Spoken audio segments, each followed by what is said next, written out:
I'm building a MECHA HULK army and I'm going to take over the world! That was the gremlin there, my co-conspirator. We have hatched a plan to build a MECHA HULK army and take over the world. And in this episode of Confessions of an ebayaholic, I take 2 steps closer towards that goal and have doubled my MECHA HULK army, which now consists of 4. So Toy Biz's Hulk Classics MECHA HULK is probably my favourite Toy Biz figure of all time, if not my favourite action figure of all time. Of course, it's hard for collectors like me, as you may likely know, to pick a favourite. MECHA HULK is certainly up on that list. You can check out a review of this MECHA HULK figure that I did on my channel probably a few months back. I've also done my own custom MECHA HULK Mark II action figure. You can check that video out too. So I'm kind of building this army for no reason really, other than I'm odd and for some reason it makes me happy to picture myself in a room surrounded by these guys. So the 2 I most recently got on eBay, I wouldn't say I got them at a bargain price. They were both I think one was under Robot Hulk and the other one was under Techno Hulk. So if they had have been entered correctly as MECHA HULK, they may have got a couple more bids. But like I said, I certainly did not get these at a bargain price. But probably a few pounds cheaper than they may have been otherwise. And both of them came with the little gremlin figure you see there, which fits into a dock in the MECHA HULK's back. One of the MECHA HULKs came without his nipple missiles, or nipiles, as I was going to call them then.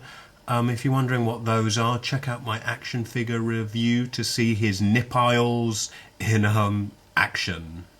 It's probably the most curious action feature of a figure you'll ever see.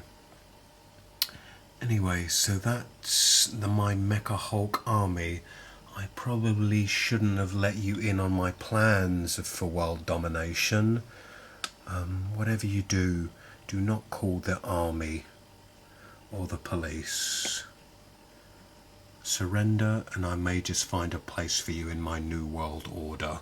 eBay pickup number 2, and it's this Goldust figure here, next to my Elite collection from Mattel Goldust, which I detailed in my recent Confessions of an ebayaholic video, if not the last one. I think this Goldust probably dates back to maybe 96, 97, and in those 15 plus years you can see the evolution of the action figure industry for sure here. In comparison, the sculpting of this figure is just appalling.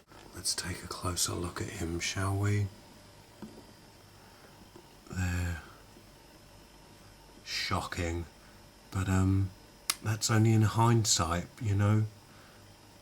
Today if you saw this on a toy shelf you would push yourself laughing, but back in 96 or whenever this came out, this wasn't a bad looking figure probably. It's just compared to today's efforts, it leaves a lot to be desired. And the age of the figure is shown in its display base here, WWF.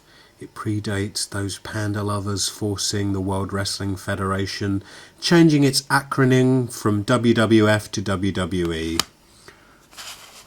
That's his display base. I think that happened around 99, the name change. 99, 2000 maybe.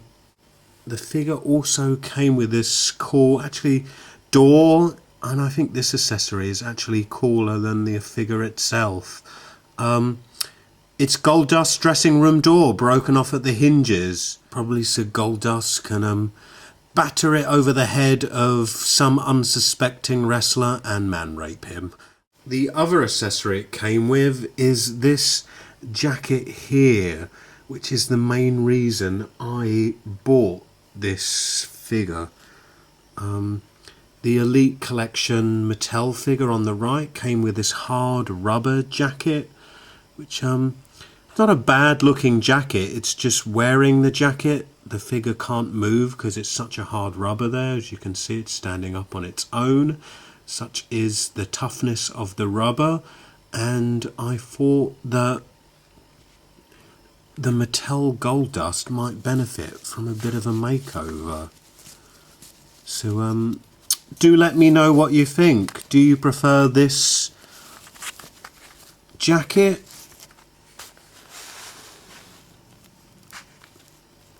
or his Mattel hard rubber one? I've taken some pictures to help you make your mind up. Oh, and of course, Goldust is never complete without his wig. Hey everybody, it's Glenn, and you'll remember not too long ago I did a Professor X action figure evolution video where I chronicled different incarnations of Professor X in action figure form. Well, I've only bloomin' found another one, haven't I? Now, you may not recognise this figure as Professor X, and technically it's not really Professor X. This figure is based on a period where Professor X was lording it up around the universe with the Starjammers. And he appeared with the Starjammers in this costume here. I think this is from Uncanny X-Men 275, although this is a trade paperback. And somehow Toy Biz managed to translate this costume into this costume. I'm not sure where or why the colour scheme became pink, but anyway. Maybe they were celebrating Pride in the Toy Biz offices the day this figure was made. It was Professor X, except it wasn't Professor X. It was a scroll pretending to be Professor X. Except this figure, when you lift his mask, isn't Professor X or isn't a scroll, it's Cable. Why is it Cable? Well, because I guess Toy Biz thought, well, this Strife figurehead that we have, the helmet kinda looks like the helmet that Professor X or the scroll pretending to be Professor X wore in that issue of Uncanny X-Men 275, so we'll use that. And in terms of tooling, the flip up on this helmet only matched the Cable head or Strife head, Strife being a clone of Cable. I know it's all horribly confusing, isn't it, sometimes, this Marvel universe. It makes my head spin, and oh look, Professor X, it's made his head spin so much he's fallen over. He was released in a box set of figures. I think it was called Strike Team or Strike Force, the box set. It featured this Professor X figure and a whole bunch of variant X-Men figures in the classic yellow and blue Strike Team uniforms. I think that may have been a exclusive to the now defunct KB Toys or some kind of toy retailer. Anyway, I just picked him up recently in a job lot and just wanted to share him with you. Anyway, I thank you in advance for helping me make over my Goldust figure. I hope to see you in the next video. Bye.